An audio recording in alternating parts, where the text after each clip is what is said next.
Postmortem sperm retrieval. It can make a man a father even after his unexpected death. A Mesa doctor is a leader in the procedure and took time to walk us through the process. It's an uncomfortable scenario, a decision that by definition is made in emotionally traumatic times, but ultimately could bring loved ones left behind a reason for hope.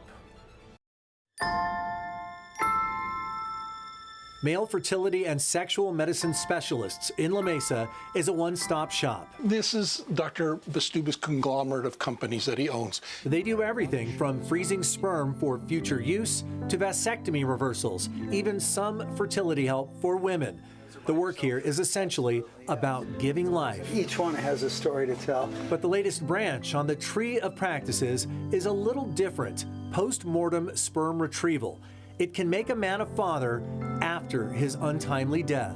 And this offers an ability to try to bring some hope and some solace back. Dr. Martin Bastuba is the director of male fertility specialists. The retrieval process isn't new. It is legal to do in the state of California, and I deeply believe it is ethical to do and makes sense to do. Dr. Bastuba says they will only do the procedure when the death involves a married couple that had planned to grow their family. They talk to the widow and to the parents of the man who died whenever possible to make sure that everyone is on the same page. And if that is the case, and if the family agrees to that and everyone is supportive of that, then that is the type of patient that we're interested in retrieving from. The whole process starts with a phone call. I can get a call on my cell phone anytime, night or day. Mel Cohen is the Chief Operations Officer here. Once a candidate is cleared, things start to move. From phone call to mobilization to getting the team out there and going, how long will that process take? Great question. It can happen very differently. In some cases, the patient's on a ventilator. They've had a car accident, and they may become an organ donor, so it could be 4 or 5 days. We've got lots of time. But if someone is physically dead, they need to have the retrieval done within 24 hours. They work with 17 teams throughout California, and it's a relatively simple procedure. Typically, the skin is overlying the organ, and we would just go through the skin and take a small portion of testicular tissue, and sometimes some tissue from the epididymis. The sample then goes to this lab. This is our andrology laboratory.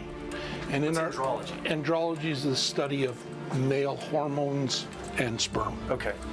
And effectively, this is our laboratory. From here, it's stored in a vault. There's police sensitivity, there's security, there's all sorts of things. Because we're guarding some very precious things. That is really You can feel the weight of that. Dr. Bastuba points out there are billions of precious assets here. Frozen sperm, eggs, embryos, and other tissue. Any decision to attempt a pregnancy won't be rushed. The practice enforces a 1-year waiting period before anything starts to move forward, and very few have made that decision. They've only had 4 successful pregnancies in 2 decades in this scenario. We have a vetting process. They have to have psychological clearance. There's a lot of time for them to sort through things because we want to make sure that they're not making a decision out of despair. We want to make sure it's going to be a positive thing. This is for unplanned, unexpected deaths. Postmortem pregnancies can only occur through IVF. There just isn't enough sperm left for insemination. And they do recommend that men who are planning a family who could knowingly be entering life and death situations to freeze their sperm and store it. People who may be deployed into high-risk military situations, for example. And I'm sure people want to know how much it costs. It's $4,000, and that includes a year for storage. Actually, with the cost of that for couples who are alive, that is actually pretty inexpensive. Super emotional issue.